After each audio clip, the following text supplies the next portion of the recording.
said in Grasping the Root of Divine Power, darkness is a cradle for light, because attention is the light that we inject into them. But darkness needs the light because the light shapes the darkness. Animation. What I seen in the mirror was nothing nice, so I went into the darkness in the pitch black night. Took a second, took a breather, analyzed my sights. Looked from the mountaintop to define me right. And what came out the dungeon, a magnificent life, filled with family, filled with Oshun. From that I shed light. A tragedy it was when I didn't act right. Ego tripping, hard lessons was a product of that. Now I fully understand that I'm never in lack. Iwapeli, good characters, only requisite facts. I cite the direction and my compliment reacts. We create life as a unit, such a glorious path. In my enlightenment I found my transformation. In my enlightenment I found my transformation. In my enlightenment I found my transformation. In my enlightenment I found my soul, my soul. The process is a riddle with losses a game. Trying to find your sanity in a world that's insane. Using your talent, spirit, and a tool called your brain. Displaying your soul with codes in your DNA. Down a silver chain, back up a golden lane. Experiences received to enhance your flame. You gotta know why you came, your life purpose is the aim. So go boldly in the dark, let the wound change your state. In my enlightenment I found my transformation. In my enlightenment I found my transformation. In my enlightenment I found my transformation.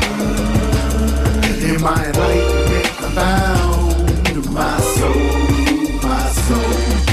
It ain't an easy journey, patience needed for growth.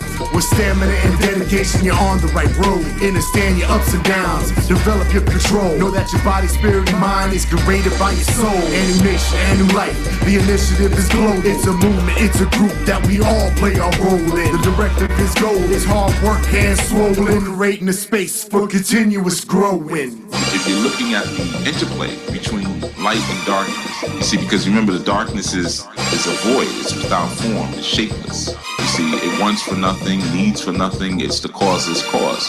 But when it receives light, it receives definition and form. In my enlightenment I found my transformation. In my enlightenment I found my transformation. In my enlightenment I found my transformation. In my enlightenment I found my soul, my soul. Peace. Good afternoon, everyone, or good dawning, or good evening, depending on where you're coming in. You're sliding in from. This is Chief Yuya, and of course, you're listening to Community. And I want to welcome all of you who are coming in little by little.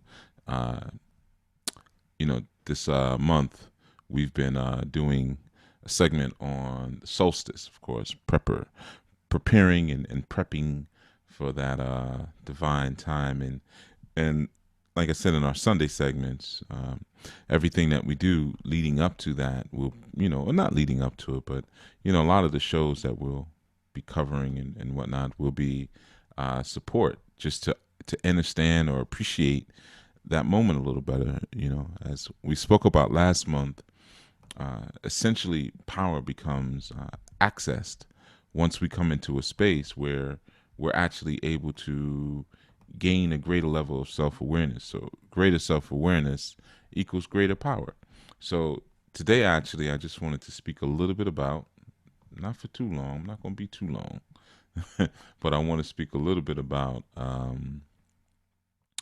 just some more about this sun energy and different aspects of it and how it relates to the solstice. And specifically, the reason I'm doing this and I'm teaching it in this way is because of what I just said. If you have a greater sense of self-awareness or a higher degree of self-awareness, in effect, you'll have a higher degree of power. So when situations come, like you hear me say sometimes, empowerment is in the moment. So when the moment comes and you're more aware of what the moment is or what the moment represents, then you'll be able to really maximize or take advantage of the power that comes from the actual moment. You see, so I know a lot of times the solstice comes, and sometimes we just don't know what to do. We don't know how to put the linkages together because maybe we're dealing with a tradition that may not speak about the sun that much, or may not speak about those astronomical events much in terms of celebrating them. So when they come up, we kind of feel like we're on the outs, and the zodiac people and the astrologers and the numerology people, they get to have all the fun. So, I just wanted to kind of help everyone along a little bit so that they would be able to maximize, the energy of this auspicious season. But yeah, again, welcome all of you. I forgot to mention the archive folks who come in later. And I saw a comment early on as I was lighting my candles and settling. Justin Green said, "Peace, Chief. I knew peace as well to you, brother." And he said, "This YouTube red is helpful when you tuck your phone away to listen." So he was giving everyone else, putting you up on a little game.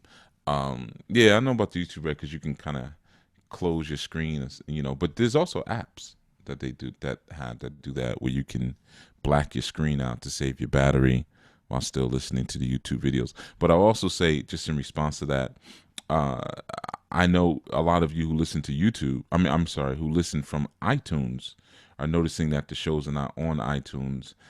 They're going to be uploaded later, so it'll kind of be like an archive of all these segments. And going forward, they'll go straight, probably after, well, you'll understand why, but after, let me see, what are we in? What month is this? May? No, we're in June now, right? Yeah, June. So like probably around August, we'll be back on the straight to YouTube thing. Just as a heads up, because I know a lot of people who do listen during their workout time and things like that, and they like to have the screen dark or whatever, or to try to save their battery. So we will not leave you comfortless. You will have an opportunity still to pull in from that space. So yeah, like I said, we've been talking about the sun, and yesterday we were dealing with the universe and the calabash and the Igbado or Igbaodu, and just as before, any questions you want to throw in the mix, throw in the mix. Do it early because you never know when I end these shows. You notice they're all different times, but as I've been warning, man, I always do that. I got to change the name of the show. I named it Salutations from Te Sun. But I was rushing. But in any event, so we were talking about the Igbaodu yesterday and just the correlation science of that Yoruba calabash and how it affects us in terms of relating it to the mind, relating it to the universe, and as some of the questions that come up importantly, how it relates to different aspects of our own soul, how it relates to how we may connect to our ancestors, or how it relates to the destiny that lies in front of us, or the family that we have come up in, or the racial designation that we may hold, or even the personality disposition that we come through with. Some children, they come through with certain traits straight from the beginning. It's products of what they choose, while kneeling, as we say, or it's a product of what they choose in Orun, So we kind of covered that, and of course, if anybody wants to catch up on that, I urge you to listen to yesterday's segment. And this month, this Sunday, we started off our conversations around the solstice. So, yes, thank you, Carrier. Yeah, I was just saying, I was rushing. I put the wrong thing in there, so I'll give myself a moment at some point to fix it. I'll pull away, but thank you for letting me know. So yeah, so we were covering some of those topics, in terms of the calabash and in terms of the ori. And let me see. Matter of fact, I'm gonna fix it right now. If anybody new coming in. Oh man, I forgot to turn my phone down. Huh. Somebody keeps trying to hack into my site. I got my alerts up. I have to up the security on that site, man. Somebody keeps trying to hack into it. But that's what that alert was just now. So yeah, so like I was saying, so that's what we were talking about yesterday. I'm just kind of giving everyone a recap on yesterday's conversation. And Mama Sadaka, she asks, is there a new solstice celebration plan? If so, where and when? There was. We were going to do one, but I canceled it. We were going to do one in New Orleans. And no, actually, because we took a vote on it. I think Charlotte, North Carolina beat out. No, I'm sorry. Charlotte, North Carolina was winning in the beginning, and then New Orleans beat out Charlotte. But yeah, I canceled it because, and I'll share. I just wasn't really feeling the level of non-participatory activity and some of the planning stages among our new members. And I said, okay, well, and we've done retreats in the past that have been very beautiful. And, typically it's me and my homestead, doing a lot of work around, the retreats, which is fine. I mean, that's a part of being in the core central placement of the Elay. But at the same time, we're coming to a place now where some people are equipped. Now, granted, there have been people who have stepped forward and done certain things like, well, you guys don't know Brother Marlon. He's not on the segments much, but the Marlon and Brother Charles, stepped up strong. Or even the one after that, man, Brother Zach. I'm just going through some of the students who stepped up strong and participated and did certain things and helped other students, during the retreats. But it's got to be more than just a core group. That's how you end up with cliques, or just that little tiny nucleus and everybody's watching the nucleus. So I'm at the point now, whoever's doing the work will benefit from things like retreats and stuff like that. Because when we do the retreats, I don't charge like a retreat fee. Maybe if I did, it'd be different. But, we just basically have people cover the lodgings. That's it. We divide it up, whatever. You get those group discounts. But yeah, I wasn't feeling it. At some point you get to a place when you're doing this work where you have to pull back a little bit and see what you're doing, or you'll burn out. Sometimes you keep your head to the grindstone without looking up. You could be grinding up some instruments or some weapons and things like that, and you're stacking them against the wall and stacking them, and then you look up and you say, hey, nobody's taking them. So sometimes it's good to pull back and say, you know what, I don't need to make any for right now. You guys use the ones that are there, and then we'll come back later. So that's why I canceled it. And we'll get them started again at some point, but I have to work with you all a little bit more to get you in the mindset, to get you in that communal mindset, because that has been the challenge. It's been like pulling teeth. So over the years, I've done so many different things to try to figure out, the blockages in terms of that. And a lot of things have been open to me, a lot of information and just learning my people. Because that's really, at some point you get beyond the books and you get beyond the lectures and the theorem. And when you just have your hands in the trenches, you got to just look at who you're working with and see what they respond to from what they don't respond to, and how they respond and how they don't respond, and all of those different things like that. And of course, everybody always wants something. Oh, Chief, you're going to do some more shows? Oh, Chief, you're going to teach on this? Oh, Chief, you're going to do a retreat? But then when I say, okay, at the end of the month, students can call in and share their experiences, we get the same 5 or 6 people out of 1,800. Okay, so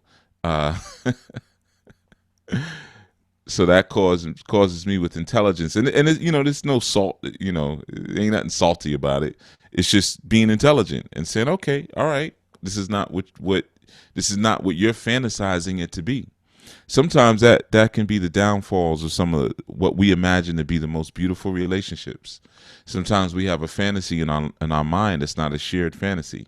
You're in a relationship, everything's perfect, but your partner is slowly slipping away because they're miserable. So it's the same thing when you're building organizations, and especially when you're building organizations for indigenous people. There are a lot of times, there's a lot of isms in programming that you have to break through. You have to figure out, you have to learn, you have to watch, you have to observe, then you have to integrate yourself into it, and then you have to pull back out of it, then integrate back in, and you jump in and out until you kind of figure out where their mind is at. So sometimes you'll see I'll have certain services or things, and then sometimes you'll see you won't see them on the sites anymore.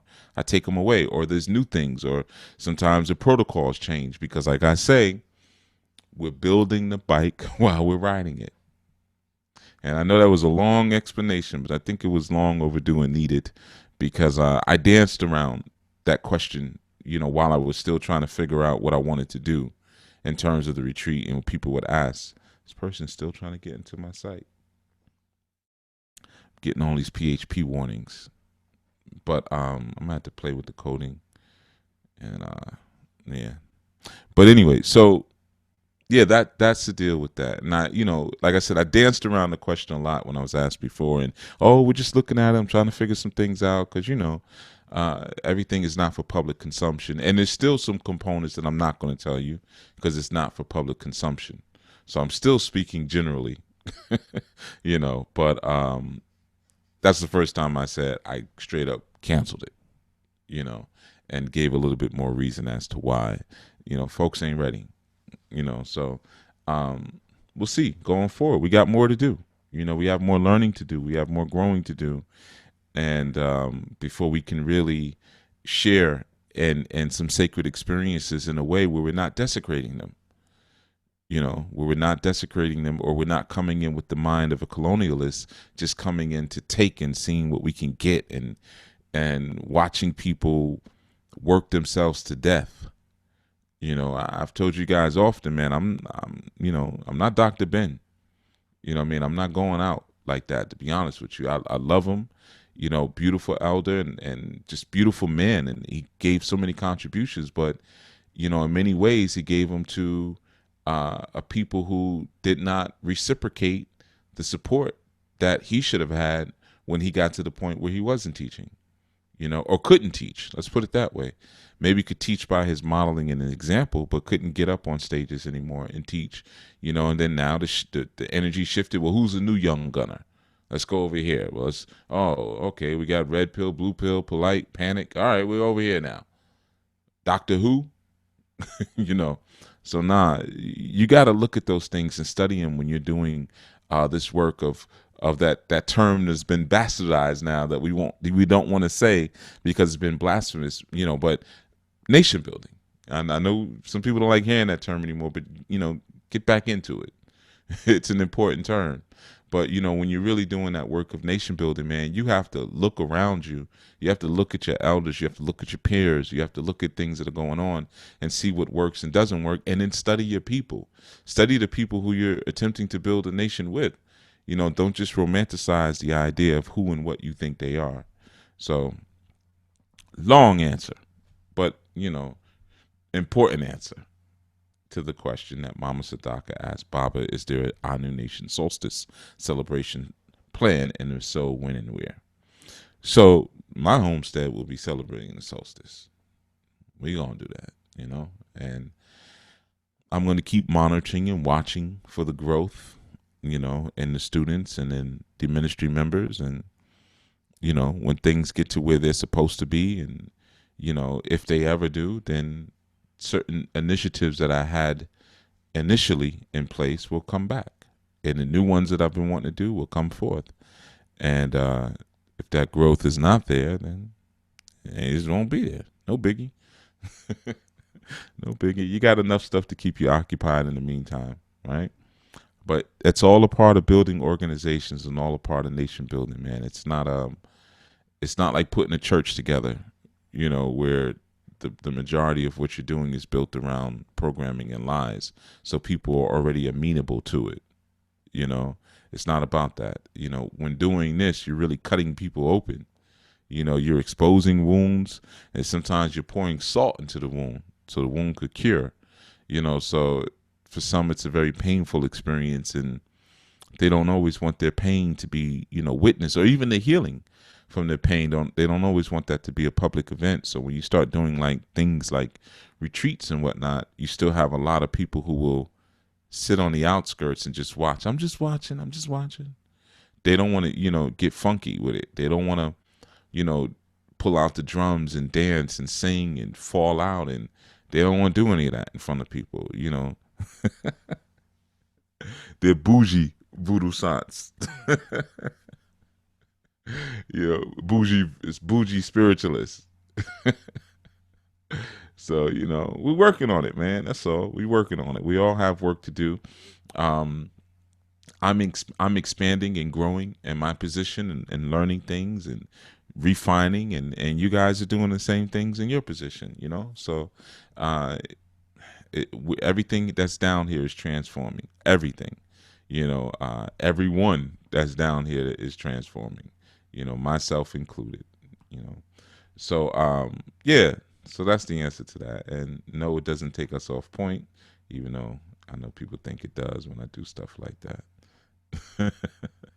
But you know, speaking of salt, you know, I mentioned the word salt a couple of times. You know, one of the things that I wanted to share a little bit was that connection that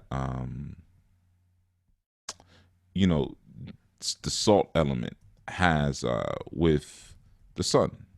You know, I was thinking about that early. Now, I said I had two references here to salt.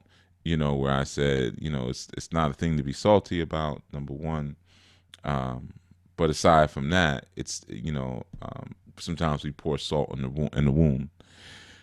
You know, of course, we're dealing with the solstice and the varying principles surrounding the solstice. Of course, when I say varying principles, I'm talking about the constituents, like the sun, and like the return into the hidden, or the return into where we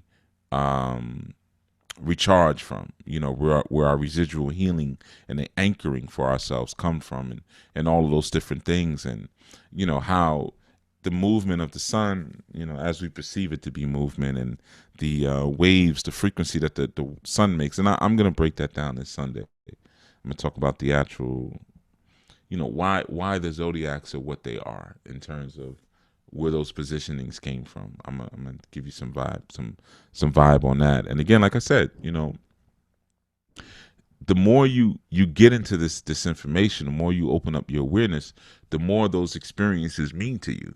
You see, it's like going through a festival, because right now this is the season for African Family Day festivals and all that. Every town, a lot of towns have them. We'll say that.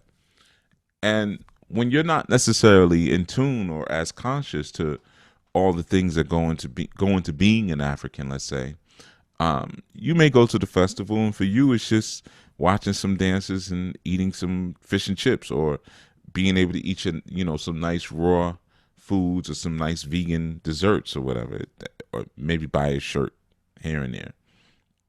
And then as you maybe become more aware of some of the challenges surrounding us getting together peacefully, and, you know, and doing something that's constructive, and showing good models and examples, you may then extract more value and more principles out of that experience. You know, you may look at the experience and say, wow, you know, look at everybody here, and I haven't seen such and such in a long time, and oh, you know, this group is coming to perform, and they really, you know, bring a certain vibe. So, you know, you end up soaking more of the environment because you know more about the environment.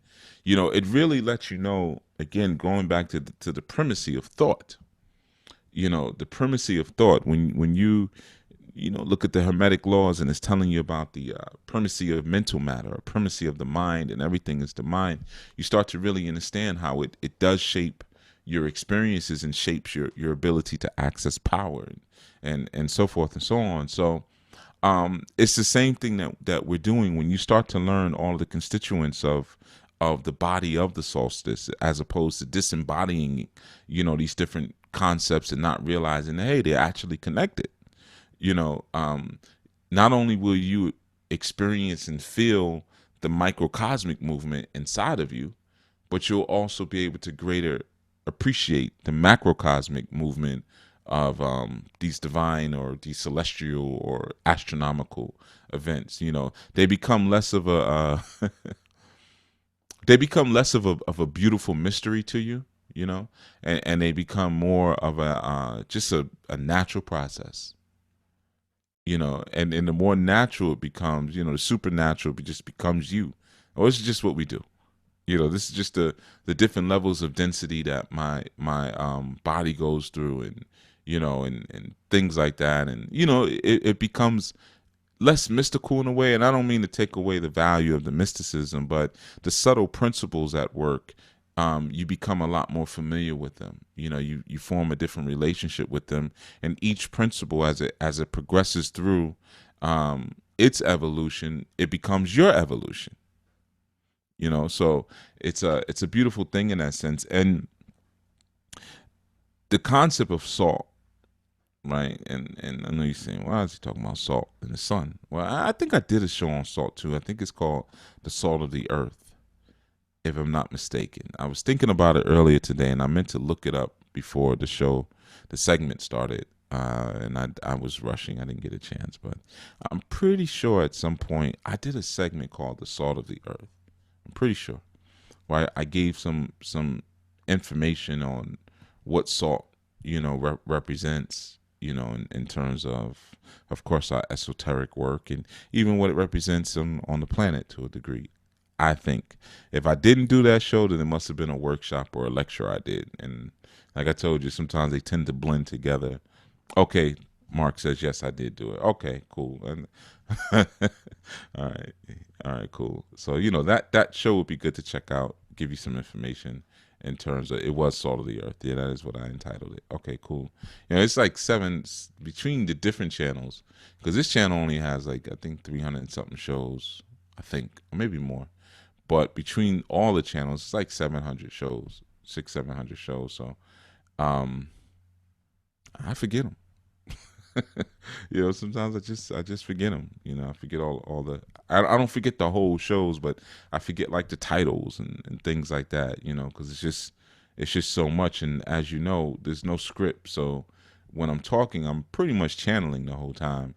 So after that's done, I don't know what I said. What? Oh, okay, cool. You know, I gotta go back and check that out. You know, it's kind of that type of thing.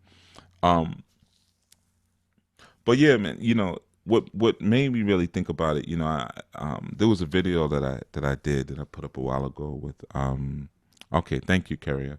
Yeah, she said also, so she confirms it, you know. But there was a video that I did with Brother Hondo Solomon some time ago. Well, we did the video a long time ago, but we just put it up recently. And just a casual conversation about relationships and things like that, and different perspectives on relationships, and you know, just, you know, guy talk, I guess you could say. But you know, his last name being Solomon, and you know, it made me think about a couple of things. One, you know, his name, but we were talking about sometimes the blasphemous thoughts that have been projected out of the conscious communities, or the actions, not just the thoughts, that cause people now to blaspheme against the community. Like he said, yeah, man, if I see somebody and they come up to me and say Hotep, I'm like, oh my God, you know, I want to hear Shalom. Now he's dealing with Hebrew culture, so of course he's a bit more comfortable, I suppose, with Shalom. It means something different to him. Somebody says Shalom to me, it doesn't mean anything. You know, that's not my culture. I would respond more to Hotep, you know, if someone said that to me, or just peace, you know. In fact, it's funny, yesterday I ran into Sister Soldier, and if any of you remember who Sister Soldier is, you may not, but and she saw me and she said, hey bro, good evening, you know. And that was just as good as anything else, you know. And I said, hey, peace, soldier. You know, the smile and the sway and you know, all that Sister Soldier brings, just, you know, and her, you know, we are seeing each other, and her, you know, giving me a, you know, that I don't want to say a dap, but giving me that connection. And she just said, "Hey, bro, how's it going? Good evening."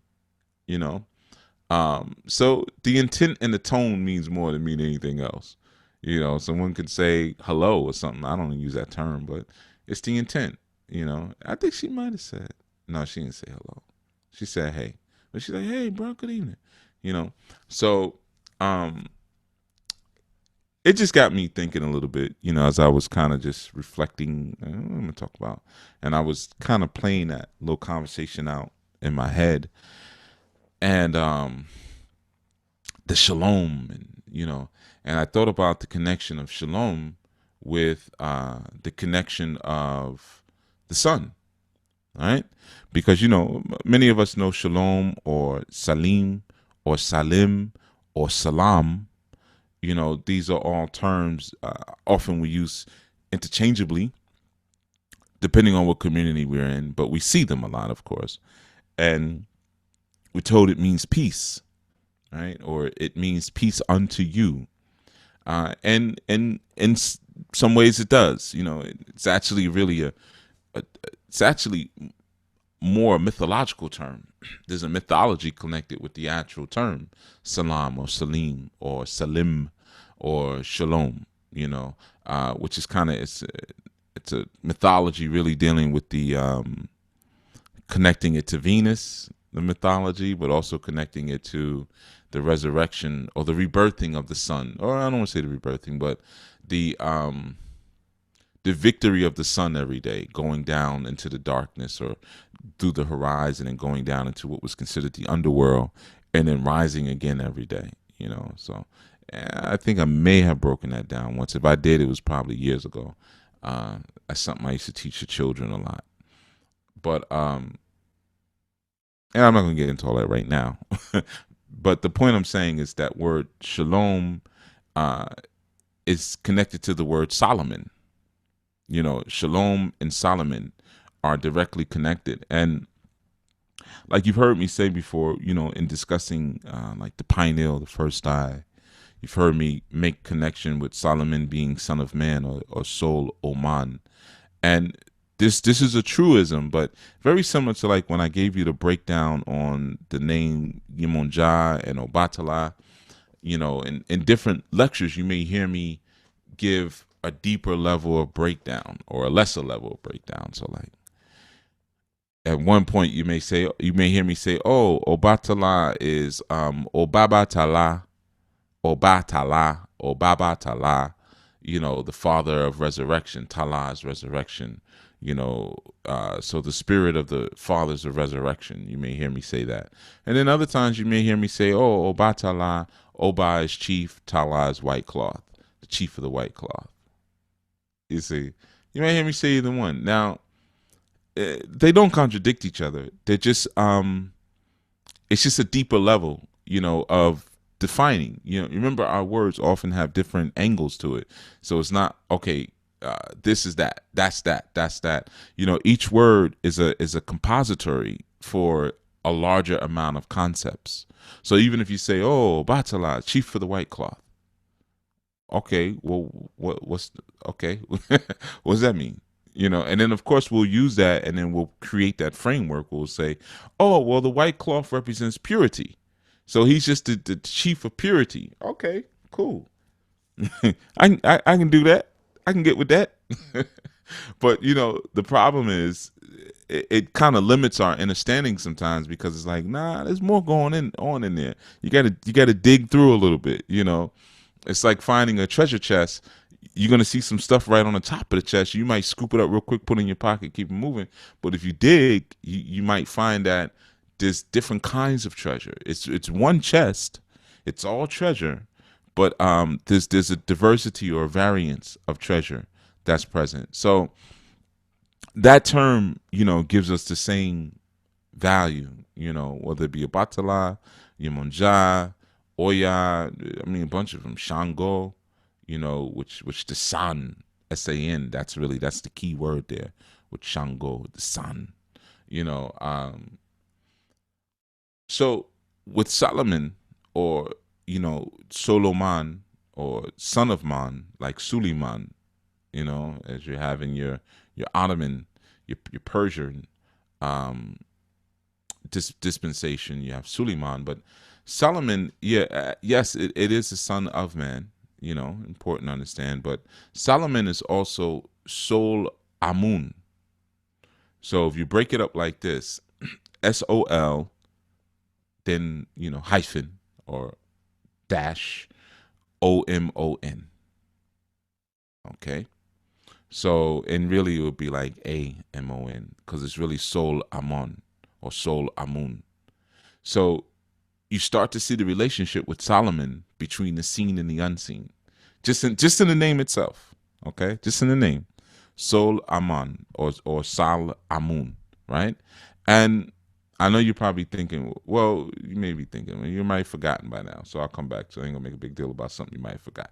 Anyway, so when we're dealing with the idea of Solomon there, and looking just at the pathology of how these words and letters are put together, we know that Amun or Amon, was not a concept that was necessarily foreign, right?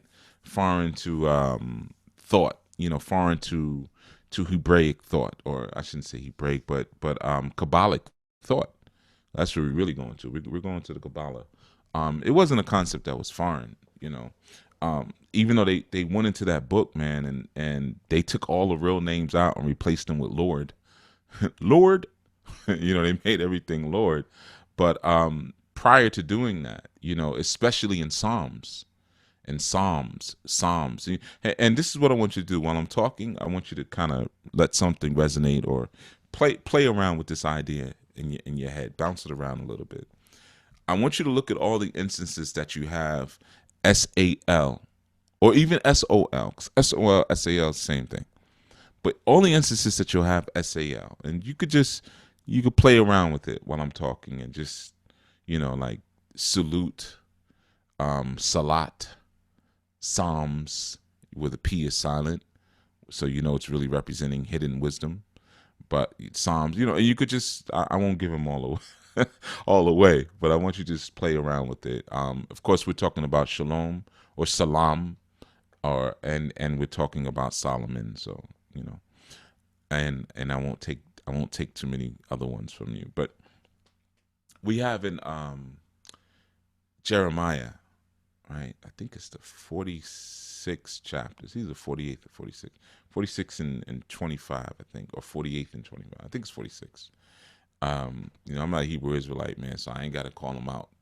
I ain't got to call them out exact and have somebody read them. That's their format. It's a wonderful format, works well. But there's a passage where it says, the Lord of hosts, God of Israel, said, behold, I will punish the multitude of No, and Pharaoh and Egypt, and with their gods and their kings, and even Pharaoh and all that trust him, right?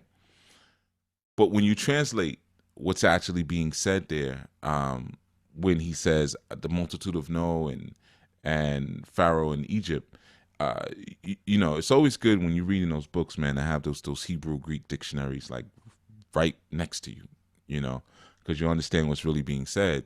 So when you actually do the translation, he's saying, behold, I will punish Amun of Thebes, the god of Pharaoh, and Egypt, along with all of her gods and all of her kings, and even Pharaoh, who trust in Amun. So you have that connection right there. You have that linkage right there to Amun or Amon. And it's not the same as the Amin. It's not the same word, in terms of that particular passage. So it becomes important right in that instance to understand, okay, so, the Amun thing is kind of important. It's been around, and I'm not saying it's been around because it's been in the Bible, because, that's a new book. But, and we know, those of us who kind of study, a little bit, study Kemet or some of these civilizations, we know that the idea of the hidden, is prevalent in any native system, But so the Sol Amun, immediately gives us the reference there to what is seen and what is unseen. The word soul itself is sun. It's real easy. It's sun, or it also can mean sunlight. And you have like in French you have soleil. So soleil is a form of that. Solange, right? That's what I was thinking. I was thinking Soleil, or Soleil Moon Fry. I don't know if you all remember Soleil Moon Fry, but that's what I was thinking just now when I said Soleil. But that may not mean anything to you. But like you have Soleil Moon Fry, you have Solange. I'm messing up your souls. I told you I wanted you to play with it. Soldier, Sister Soldier. But anyway, I want to stomp all over your mental meanderings. But you have this idea of Saul or Saul, and of course it connects itself to the term salt, right? It connects itself to the same term salt. And salt is a critical element when you're dealing with alchemy. You have three primary elements in alchemy, being salt, mercury, and sulfur. Okay, and salt is really it's the substance that represents the density. So it's the realness of the substance. Coming from that water and that earth element, or being formed, through the crystallization of the water and the earth elements coming together. Salt represents the crystallization, the condensation of the human body, coming from that spiritual and becoming a crystalline form, as we become human. So salt or the very concept of it is reflected in. And salt is one of the primary 12 principles of the body. Anyway, we'll get into that later, because when I start hitting you with the zodiac stuff and why 12 is the completed, the numbers of completion. We'll get into that. But so the salt, SALT, right? For those, even sulfur, SUL. So soul, soul, you start to see this like constant reoccurrence of this SAL or SOL. And, and of course I'm speaking about this now because we're speaking about the solstice, right? And what that solstice represents. And even in the conventional sense, salt is highly valued, of course, and the principles of the sun are also highly valued. So these are words that are not necessarily foreign to us, but like I said, when you become more aware of what you're actually saying, a lot of times you're able to really grab the power of what you're actually saying instead of just having to stomp all over you. So you're having these experiences like when these beautiful pink moons come up, or call them the blood moons or the super moons, or these eclipses come up, or even just the new moon.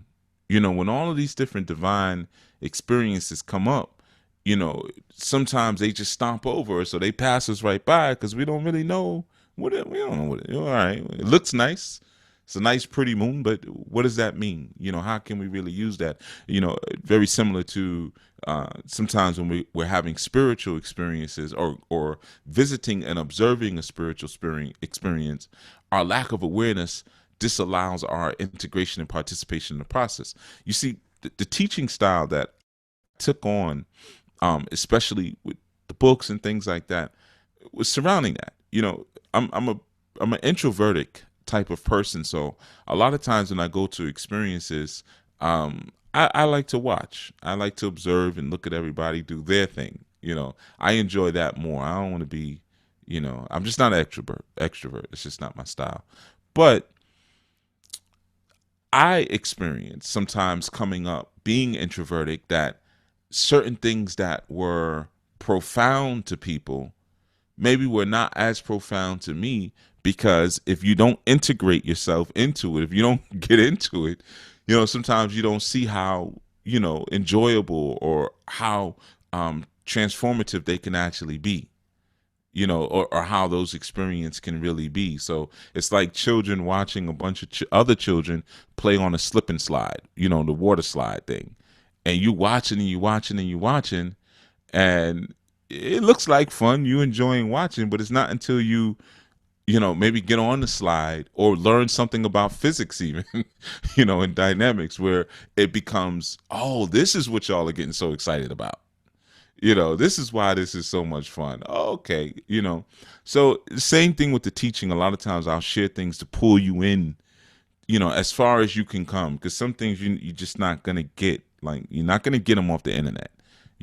Some things you have to experience, and you need someone who is experienced to bring you through it.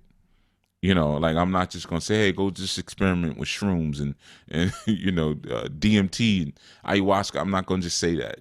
So there's some things, yeah, we need our guides or our initiators to help bring us through in that sense. But there's a lot of things, if we just open up our mind to knowing and increase the circumference of our wisdom, that we could really appreciate and enjoy, like the children playing outside and and integrating themselves into those experiences. It's about the knowing, and people respect scholarship, man. People respect scholarship.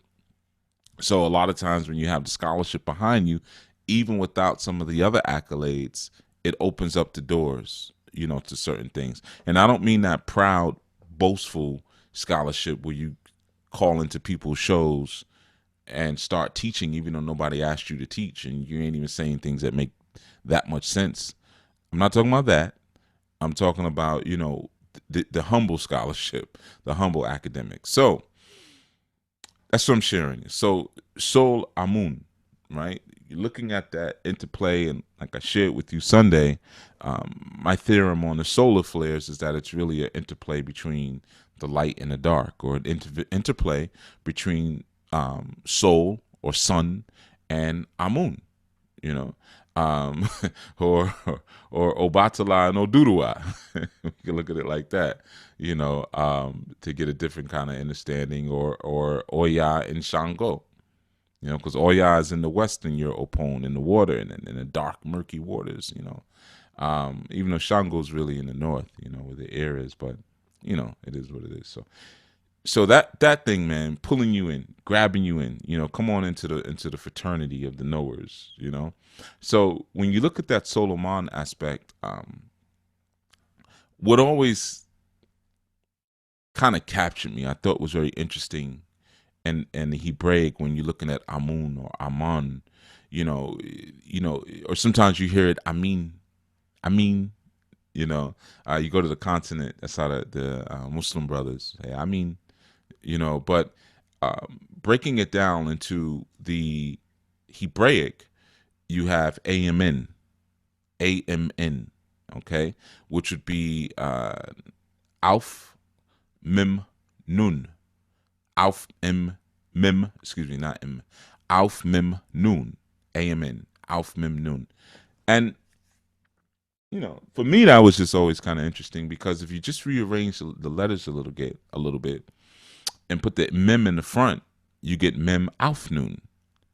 And remember, each letter is a world unto itself. Each letter is really an archetype to itself. So it's not like how we look at a letter B or a letter C or a letter D. Some of us look at it and just say, okay, these are just formulas that we use to piece together an idea. Many people know, especially the designers of said letters and shapes, that no, those shapes are actually portals. They're gateways. And if you put certain combinations together, you open up certain things. Plain and simple, you will open up certain things. Just like if you go on Google right now, you go to the god of Google and you say, I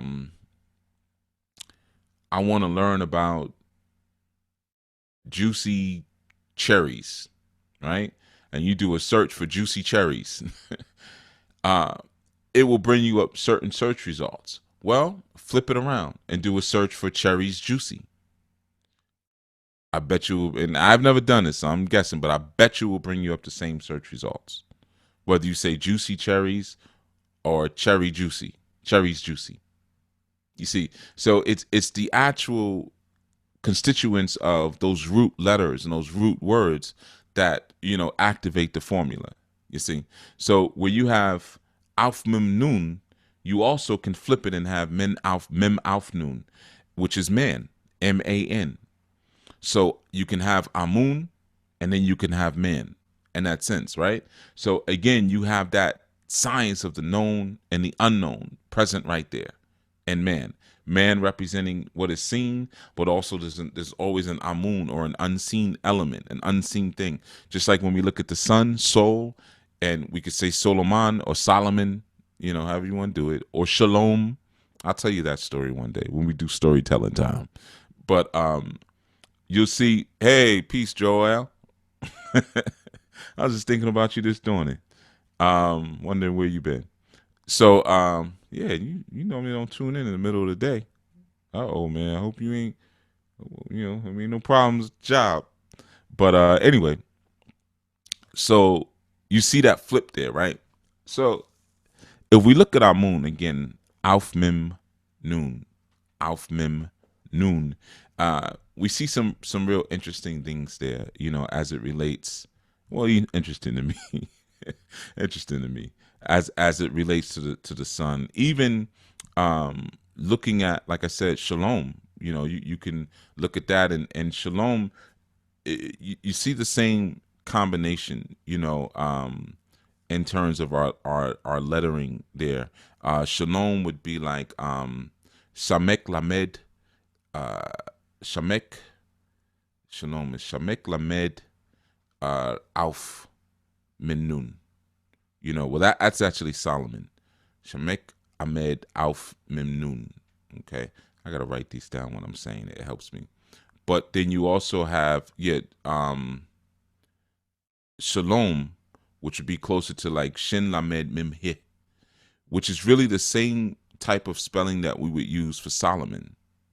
Okay, because in Hebraic it's not actually Solomon. It's Shlomo. So it's a little different, But ultimately, that Sol Amun or Sol Amon, which is again Shemek Lamed Auf Mim Nun, in the Hebraic, what it essentially means when you're putting things together, right? It's praise. It means that which is lifted, that which is above, like Haru. But to praise that which is above, right? So let's look at this for a second. Amun, we already know is what is above, or like I always tell you, when you're looking at higher and things like that, don't always go to high, also go to inner. And the inner is, of course, your unseen world, your feminine world that no one can see, essentially. But right, child numbers, thank you. Shin Lamed Mim. I was adding letters in there. So when you're looking at that, you're glorifying what's inside, or you're glorifying, or you're exalting, or you're praising what is unseen. So you start to see that the apparent world, or the seen world, or the things that we can recognize with our eye, can be utilized as a prayer, or I don't want to say a prayer, but as a praise, as a praise for what we do not see. You see, it's almost like creating a song that talks about love. You can't see love. You can't put your finger on love. You can't put love in a bottle, even though you go to some botanicas and they might argue that point. They selling it. They might sell a little love in a bottle, but for the most part, I think we understand that we can't put love in a bottle, right? But we can do things that show the evidence of it. We can do things that praise its effects, and praise what we consider to be the evidence of what one would call love, in that sense. So the apparent sun that we experience, the one that emits the solar radiation, or they both emit the solar radiation, but the one that we can see with the visible eye, we start to understand is actually a portal of praise for the unseen. So essentially the sun is a shrine. It's a shrine. The sun is a shrine to Amun. No different than the term Solomon, which is or Solomon, which is that praise, is a praise to what is seen. No different than when you salute somebody, right? When you salute, what do? You give honor to them. Can you see honor? Can you put your finger? No.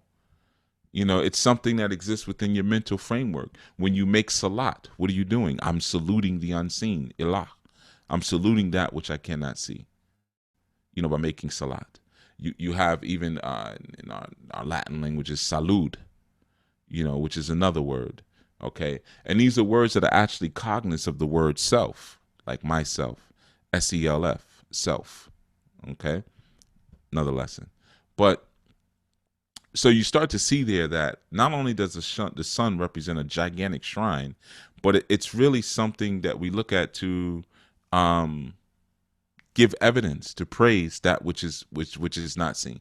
No different than how we have our shrines and altars in our homes.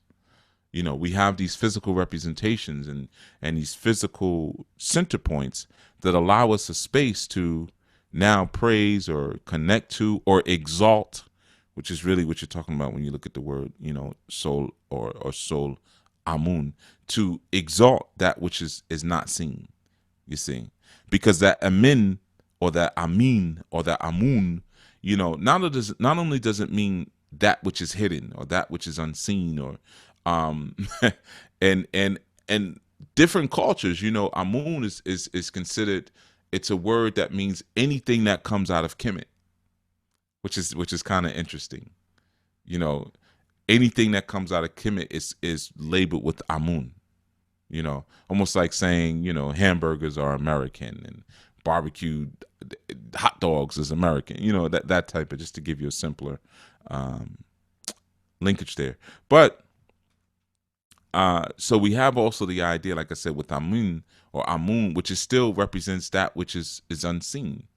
So there's still a praising there of this unseen truth or this unseen entity or archetype that exists in different ways that we can connect to it through our seen or through our apparent, and again, that connects you to the idea of the salt.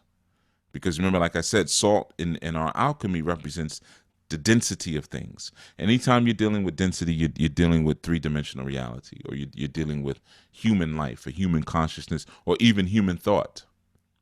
That's why it was, in ancient times, people would use, not even ancient, current, use salt to rid themselves of spirits they didn't want around, or just spirits, period. They would spread salt around, you see. Because salt is, you could trap something with salt. You can create a circle where you can hold something inside of a salt circle, you see. But the salt there, again, and again, you have the SAL, the salt. The salt represents, things becoming apparent that weren't apparent. So we have, our sulfur, which is really a connection more with the soul. And we have the mercury, which is, what that is, connection with your melanin. But you have these things coming together, and then they condense into, with the combination of the water and the earth element, and they condense into this energy that we know as to be the salt principle. Okay, the salt principle now gives evidence to what was already going on in the unseen. This is similar to the question the brother asked. I think it was Mark. I don't remember the question, but the answer was, ether.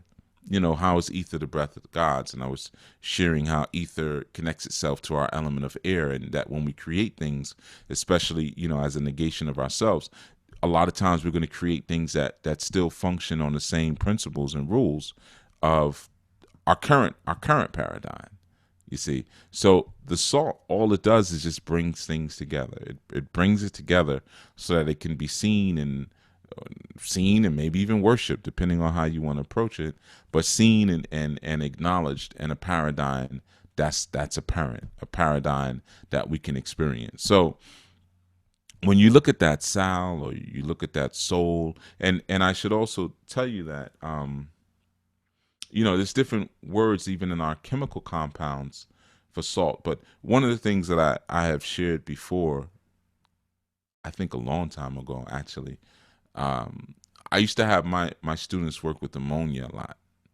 Ammonia, the ammonia that you use to clean, because ammonia was something that we used in ancient times in Kemet, because you can also use powdered ammonia too. But we would use it as incense, and I a lot of times would use ammonia as incense. I knew some sisters who loved the smell of that stuff. Not me. I never got that deep with it where I actually enjoyed the smell of it. But it's just, I love the smell of ammonia. But pine sol, yeah, I like working with pine sol. But or pine in general, period. I like pine, but ammonia. But ammonia is committed and dedicated to the entity of Amun. That's where we first started using it, and salt itself in certain places is called ammonia or ammonia chloride, okay, which is salt.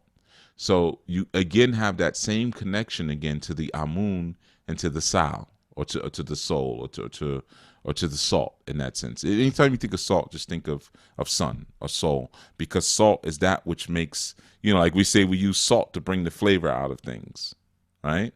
So it brings the hidden to the forefront. So in the same thing, when you're working with spiritual entities, you'll throw that salt around, you throw it around, and now they're seen. Right, exactly. I was wondering if anybody caught that. Brother Mark caught that. He's called Pine Sol. Pine Sol.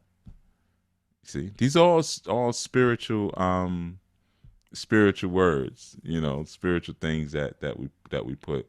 Sister Gloria said, I'm gonna say this comment this in the chat. I think it's important.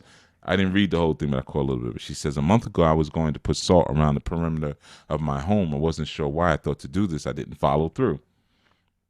Well, that's why I'm doing this segment today, because I sure enough didn't wake up today saying I was going to talk about salt. So something's trying to tell you something. Something's trying to tell you something. But yeah, so that's the thing too. So now even in, like you get that inkling, man, like she just said, it's just sad. I thought about putting salt around my home, and of course I don't know why. I thought about doing it, but why am I putting salt around my home? I don't understand it. So this is when I talk about coming into that deeper understanding. It allows you now to integrate yourself with your experiences in a way that you never really would have before. You never really would have thought to do before. So now if you put salt around your home, you automatically know I'm connecting with sun energy. You automatically know that now. And light does what? It dispels darkness. You see? So it takes that which is unseen and makes it seen. Because now you have these ideas. When you look at even the concepts of, again, Amun, Auf, Mim, Nun, or you look at the concept of man, Mim, Auf, Nun.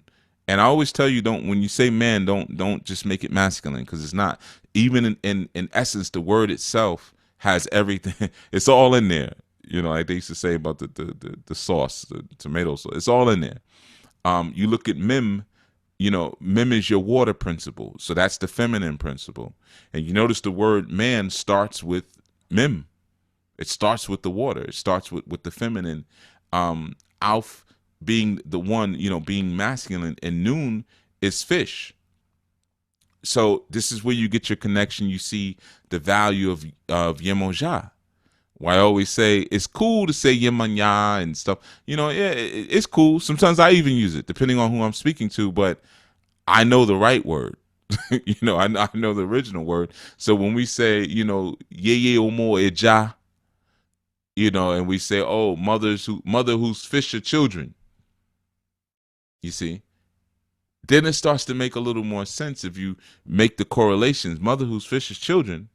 Well, we have men, which is Mem Auf Nun, and M and N are always together. In they're there's a word for it, but they're dependent letters upon each other.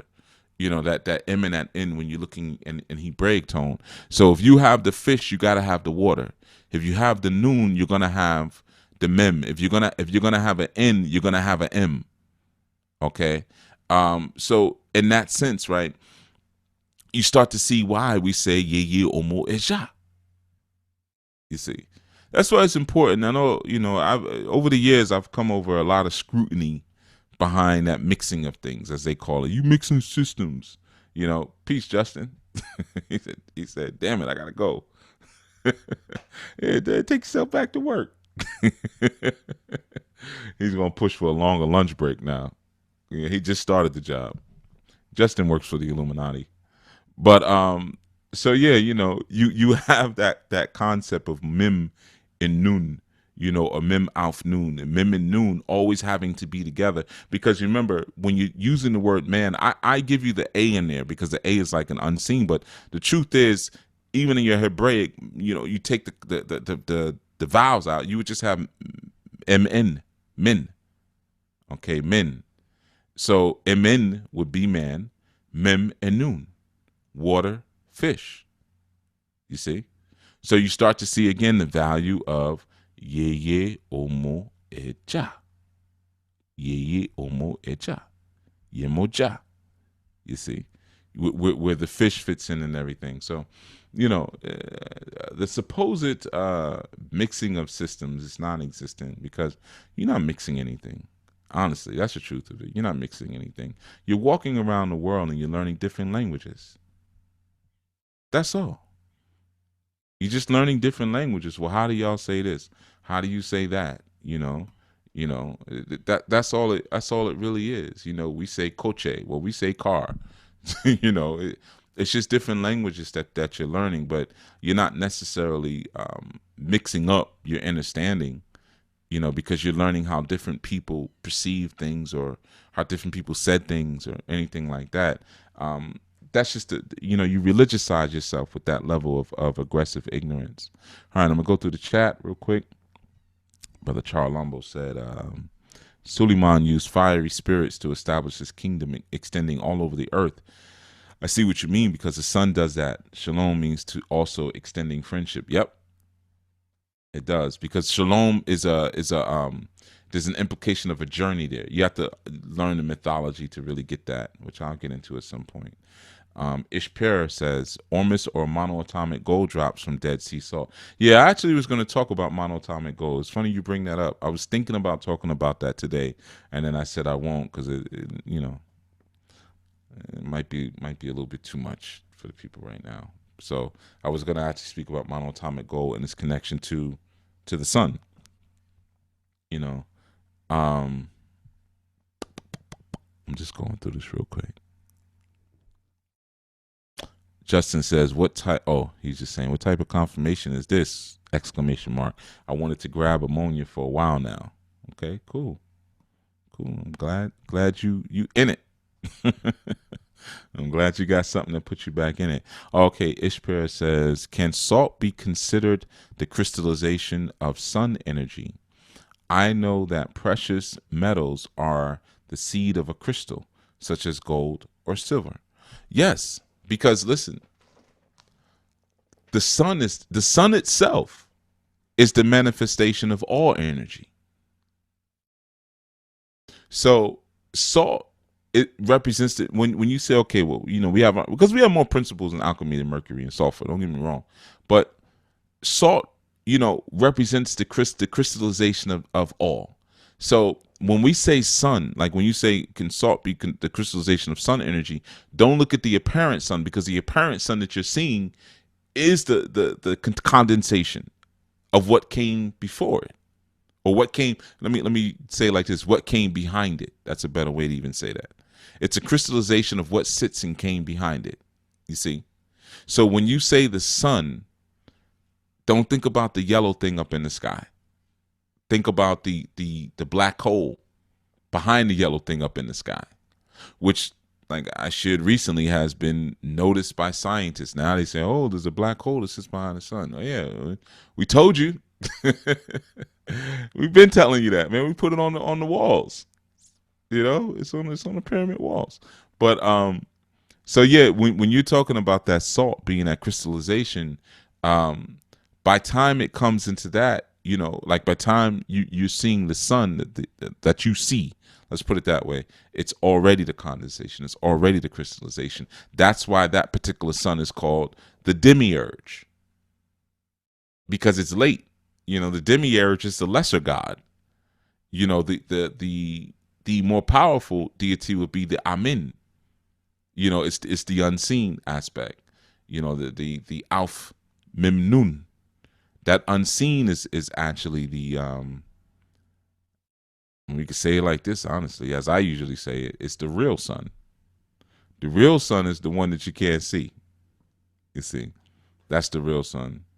And it's important to think about that and look at that. Like when you're apply it, go beyond what you may have or what you may be holding in terms of like your understandings just for the esoteric, and try to also look at these concepts as they play themselves out in human awareness.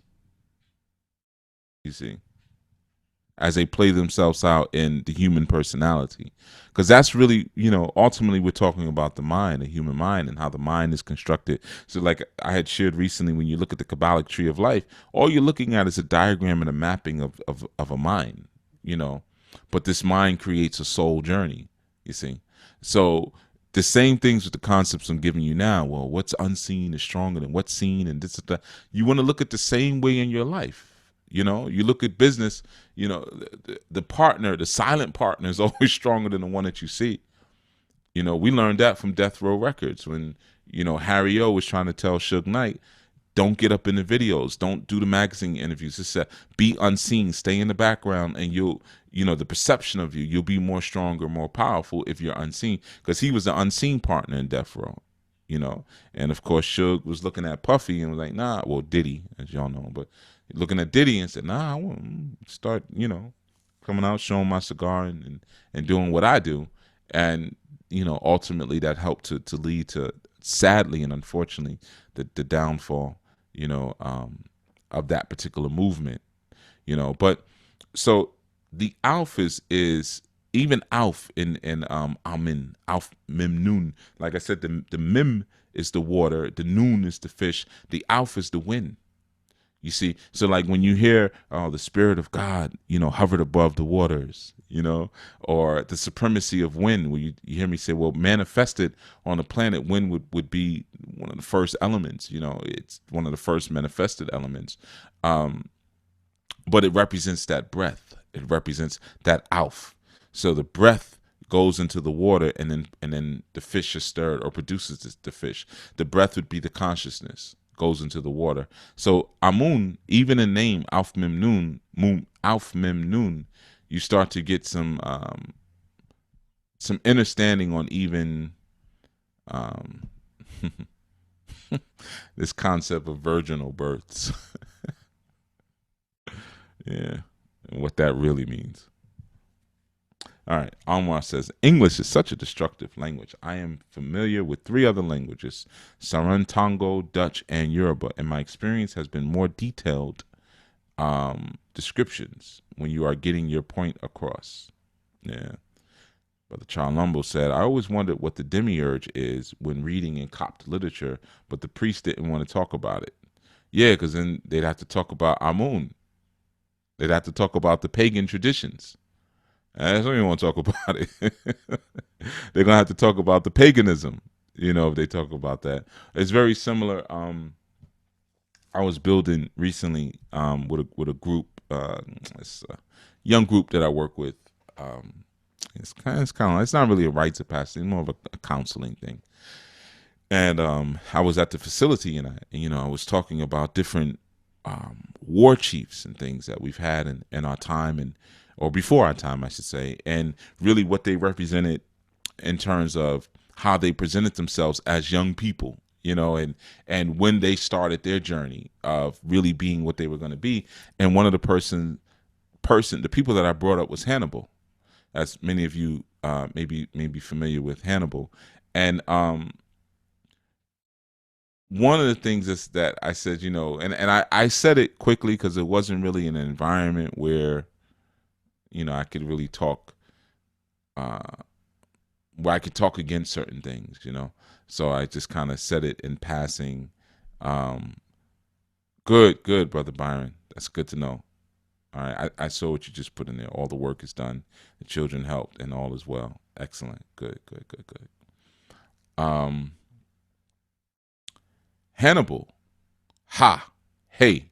Remember I was talking about that the other day? I don't remember what day, so don't quote me. And I was saying that, hey, what it represents the allness of things. I'm gonna get into that at some point, but like I used the example Jesus. I think I used the example of even halal. if I'm not mistaken. I think. But yeah, the Barkers were vicious. Lotus Scholar says the Barkers wasn't no joke. Yeah, the Lions brood. Yeah, they were. They were. His father started him young. He says you 11 years old on the battlefield. You 19 years old, man, and putting serious work in on the battlefield. And I always think about Hannibal and use him as an example sometimes when, I speak about how we're so off sometimes and how we raise our children. We wait for so long, we just keep them locked into these cycles of destructive repetition until they're 18, 19, and we kick them out the house. So we don't really teach them anything past 12, 13 years old. If that. 12, 13 years old, just keep them locked in, cycles of stupidity. Then we kick them out, and then we shake our heads when they make all these mistakes in life. Without, you look at certain cultures, man, and they start the children off so much younger. You look at nomadic desert cultures, man, and some of them folk, man, 9, 10 years old, these young boys are going out and moving herds of cattle out to look for new pastures to graze at. Going 100 miles out, then having to come back home. 9, 10 years old, going out in groups. You see? So often I will use him as an example, but just in relationship to what I'm saying, I was speaking, answering Brother Mark about the whole piece with the demiurge, and yeah, they don't want you to know that the pagan origin of things. I'm saying pagan based on, like you said, you're coming from that Coptic background, what they would consider or call pagan. Even though pagan just means somebody who lives in the country, somebody who, that's it. Pagan doesn't necessarily mean someone who worships anything outside of, what we could say traditional systems, or someone's doing black magic. Pagan is someone who lives in the country. This is all during the census time.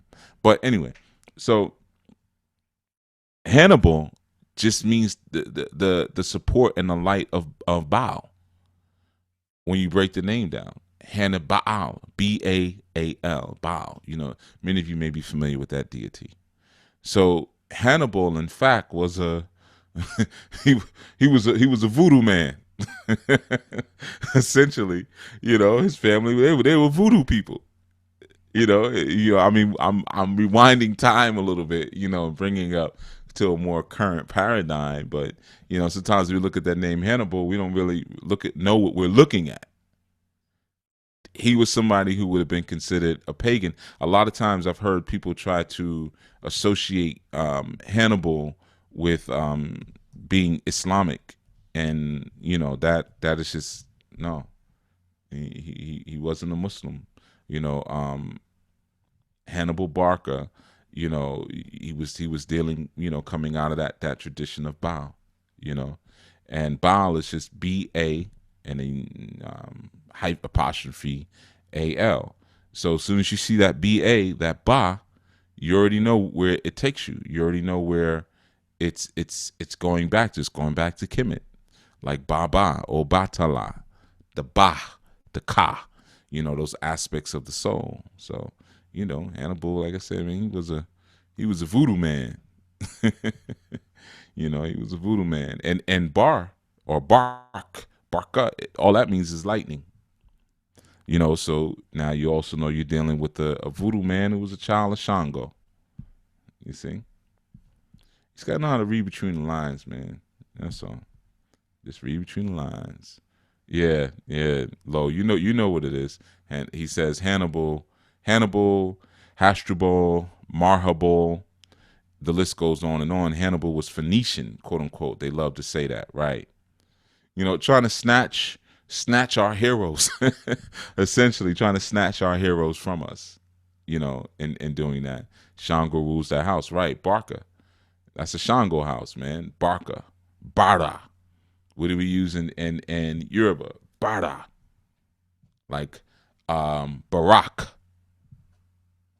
Where have you heard that name? And somebody told you he was a Shango. Barak. Barca. Bara. Or in Yoruba we say like Bara ra ra. But it all means same. It means lightning. Those are Shango invocations. Those are words that we use to bring Shango forth. Barak, Barah. And Barca is right there. Yeah, man. It gets deep. All right, I'm heading out. It's enough. It's more than enough. I think I've made my point. So the sun is a shrine at the end of the day. That which is seen serves as a shrine for that which is unseen. So not that you want to push the seen out the way, but you definitely want to have an introduction with that which is unseen, because that's where the actual power is. So when we look at the word Solomon from now on, hopefully you see Amon sitting right up in there. Like I said, you dig deep enough, you're going to run into James Evans, Florida Evans, James Earl Jones, and Diane Carroll, and Luke Gossett, and Cicely Tyson. They're going to be down in there. All right. We're heading out. Until such time, for classes, cthulhuhouse.com. Peace.